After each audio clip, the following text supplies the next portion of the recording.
What happens when two of country music's biggest stars and longtime friends find themselves in a heated confrontation that nobody saw coming? Well, that's exactly what went down when Blake Shelton appeared on the Kelly Clarkson Show. And what started as friendly banter quickly spiraled into one of the most intense moments in daytime television history. Before we get into what really happened, make sure you hit that subscribe button and drop a comment below telling us whose side you're on in this whole situation. Because trust me, you're going to have an opinion by the end of this. So the interview started off the way you'd expect. Kelly and Blake have known each other for years. They've worked together on The Voice. They've always had this playful, teasing dynamic. The audience was laughing. The energy was light. And Kelly kicked things off by bringing up Blake's recent music releases. Kelly leaned forward with that signature smile of hers and said, "So Blake, I've been listening to your new album. And I have to ask, when did you decide to just completely abandon everything that made you successful in the first place?" The audience laughed nervously, because it sounded like a joke. But there was something in Kelly's tone that felt just a little too sharp. Blake chuckled, but you could see his smile falter for just a second. "I'm sorry, what?" Blake said, still trying to keep it light. "I thought we were friends." "Kelly, we are friends," Kelly shot back. "That's why I can be honest with you. This new direction you're going, it's not it, Blake. It's like you're trying to be something you're not." Blake shifted in his seat, and the audience went quiet. "Well, I appreciate your opinion," he said, his voice taking on a harder edge. "But I'm pretty proud of what I've been putting out. Not everyone needs to sound the same for their entire career." "Oh, is that a shot at me?" Kelly asked, her eyebrows raising. "Because I seem to remember you telling me just last year that artists who change their sound too much are just chasing trends." "I never said that," Blake replied firmly. "Yes, you did," Kelly insisted. "We were at that charity event, and you specifically said that the best artists stay true to who they are. So which is it, Blake? Are you staying true to yourself, or are you chasing something?" Blake let out a long breath, clearly trying to maintain his composure. "Kelly, I don't know what you want me to say here. I made an album I'm proud of. If you don't like it, that's fine. But why are we doing this on your show in front of all these people?" "Because somebody needs to say it," Kelly said, her voice rising slightly. "Everybody around you just tells you what you want to hear. I thought we were close enough that I could be real with you." "Being real is one thing," Blake said, his jaw tightening. "But you're sitting here basically trashing my work on national television and calling it friendship. That's not being real, Kelly. That's being cruel." The audience was dead silent now. You could feel the tension radiating through the studio. Kelly sat back in her chair, crossing her arms. "Cruel?" she repeated. "Blake, I've defended you more times than I can count. I've talked you up in interviews. I've supported your career. And the one time I give you honest feedback, I'm cruel." "Honest feedback is supposed to be constructive," Blake said, his voice getting louder. "What you're doing right now is just tearing me down. There's a difference. Maybe you just can't handle criticism." Kelly fired back. "Maybe you've been in this business so long that you forgot what it's like to have someone challenge you." Blake stood up from his chair, and the audience gasped. "Challenge me?" "Kelly, you're not challenging me. You're attacking me. And I don't know why, but I'm not going to sit here and take it." Kelly stood up too, her eyes flashing. "Then don't. But before you walk off this stage, maybe you should ask yourself why you're so defensive. If the music was as good as you say it is, you wouldn't be this upset about my opinion. Your opinion would matter more if it felt like it was coming from a genuine place," Blake said, his voice shaking slightly. "But right now, it feels like you're just trying to make yourself look good at my expense."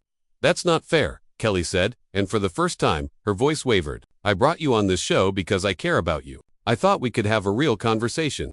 "A real conversation?" Blake let out a bitter laugh. "Kelly, you ambushed me. You invited me here under the pretense of promoting my album, and instead, you're using this as a platform to criticize me. How is that a real conversation?" Kelly's face flushed. "I didn't ambush you. I just refused to sit here and pretend like everything you do is perfect." "I never asked you to," Blake said, his voice breaking through the tension in the room. "But there's a time and a place for this, and this isn't it." The two of them stood there, staring at each other, and you could see years of friendship hanging in the balance. Kelly broke the silence first, her voice softer but still carrying an edge. "Blake, sit down, please. Let's just talk this through." "Talk what through?" Blake asked, still standing. "Kelly, you've made your point pretty clear. You don't like my music. You think I've lost my way. What else is there to say?" "There's plenty to say," Kelly responded, gesturing to his chair. "Because this isn't just about the music, and you know it." Blake's eyes narrowed. "What's that supposed to mean?" Kelly hesitated, and you could see her weighing her next words carefully. "It means that ever since you've been with your new management team, you've changed. And not in a good way."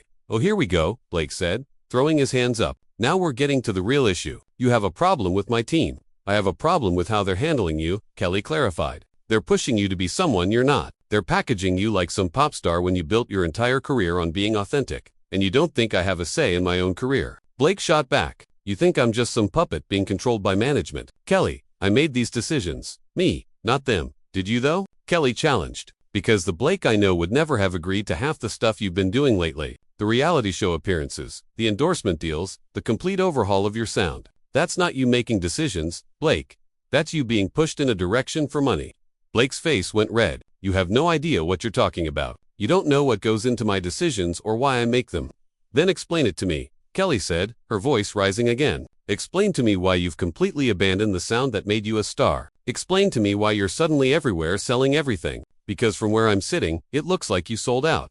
The audience gasped audibly at that. Blake took a step back, shaking his head in disbelief. Sold out, Kelly, that's rich coming from you. You've done plenty of endorsements yourself. You've branched out into different sounds. But when you do it, it's called evolution. When I do it, I'm a sellout. That's not what I'm saying, Kelly protested. That's exactly what you're saying, Blake interrupted. And the double standard is unbelievable. You get to reinvent yourself whenever you want, but I'm supposed to stay in my lane and sing the same songs for the rest of my career. I'm not saying you can't evolve, Kelly said, her voice strained. I'm saying you're evolving in the wrong direction. You're chasing trends instead of setting them. And who made you the authority on what direction is right for me? Blake demanded. Last time I checked, I've been doing this just as long as you have. I've had just as much success. But suddenly you're sitting here acting like you're the expert on my career. Kelly's jaw clenched. I'm not acting like an expert. I'm acting like a friend who's watching you make mistakes.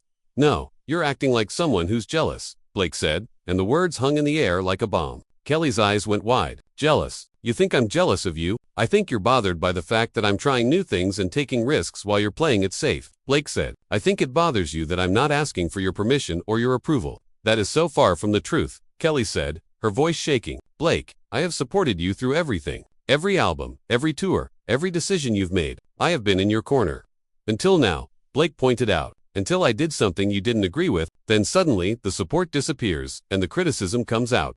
Because I care about you, Kelly said, and her voice cracked. I care about your legacy. I care about how people are going to remember you. And right now, the path you're on, it's not going to end well. You don't get to decide that, Blake said firmly. You don't get to sit there and predict my future based on your opinion of my present. I'm doing what feels right for me, Kelly. And if you can't support that, then maybe we're not as good of friends as I thought we were.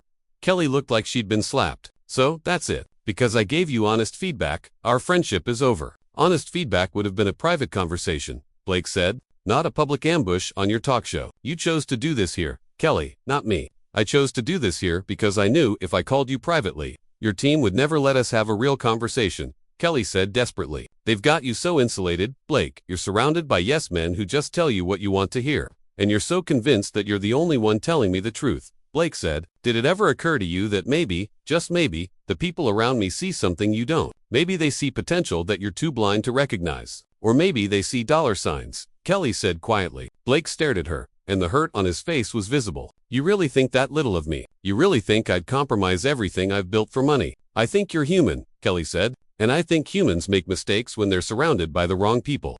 The wrong people, Blake repeated slowly. Kelly, these people have helped me reach audiences I never thought possible. They've opened doors for me. They've believed in my vision. What vision? Kelly asked, her frustration evident. Because I don't see a vision, Blake. I see someone flailing around trying to stay relevant. Blake's hands balled into fists at his sides. You want to talk about staying relevant? Kelly, your show exists because you needed something after The Voice. Don't act like you're above the game when you're playing it just as hard as everyone else. The audience let out a collective gasp. Kelly's face went pale, then flushed red. That's a low blow, Blake, even for you. No, a low blow is inviting someone on your show and then humiliating them in front of millions of people. Blake fired back. At least I'm being honest about what I see. What you see, Kelly's voice was getting louder. You don't see anything, Blake. You're so caught up in your own world that you can't see what's happening to you. Your real fans, the ones who've been with you from the beginning, they're disappearing. They don't recognize you anymore. My real fans are supporting me, Blake countered. They're buying my music, they're coming to my shows, they're engaging with everything I put out. Just because they're not the same fans from 10 years ago doesn't mean they're not real. But don't you miss it? Kelly asked, and there was genuine pain in her voice. Don't you miss making the kind of music that actually meant something? That told real stories about real people? I still tell stories, Blake said defensively. Just because the sound is different doesn't mean the stories aren't there. The stories are buried under production, and auto-tune, and whatever trend you're chasing that week, Kelly said. Blake, I've listened to your new album front to back. I wanted to like it. I really did. But I couldn't find you in it. I couldn't find the artist I've respected for years. Blake's voice dropped to almost a whisper, but it was filled with intensity. Maybe you couldn't find me because you stopped looking. Maybe you made up your mind about who I am and what I should be doing, and anything outside of that box just doesn't compute for you. That's not fair, Kelly said. Fair? Blake laughed bitterly. Kelly, nothing about this has been fair. You brought me here under false pretenses. You lied to me about what this interview was going to be. You wanted to have this confrontation, so you set it up perfectly. You get to look like the truth teller, and I get to look like the defensive artist who can't take criticism. That's not fair. Kelly opened her mouth to respond, but Blake kept going. And you want to talk about my management team. Let's talk about yours. Let's talk about how your producers probably loved this idea. How they probably encouraged you to go hard on me because controversy gets views. But sure, I'm the one being manipulated. My producers have nothing to do with this, Kelly said firmly. This is me, Blake. This is me trying to reach my friend before he makes decisions he can't come back from. What decisions? Blake demanded. Kelly, I'm making music. I'm performing. I'm doing exactly what I've always done, just in a different way. Why is that so threatening to you? It's not threatening to me, Kelly insisted. It's disappointing. Disappointing, Blake repeated. You're disappointed in me. Yes, Kelly said, and there were tears forming in her eyes. I'm disappointed because I know what you're capable of. I know the kind of artist you can be when you're not worried about algorithms and streaming numbers and crossing over to new markets. I've seen you make incredible music, Blake, music that moves people, and now you're making music that just exists. Blake looked at her for a long moment, and when he spoke, his voice was cold. You know what's disappointing, Kelly? Finding out that one of the people I trusted most in this industry was just waiting for an opportunity to tear me down. That's disappointing. I'm not tearing you down, Kelly said desperately. I'm trying to build you back up. By destroying everything I'm currently doing. Blake asked. That's not how you build someone up, Kelly. That's how you control them. You want me to go back to making music on your terms, the way you think it should be done. But I'm not your project. I'm not someone you get to fix.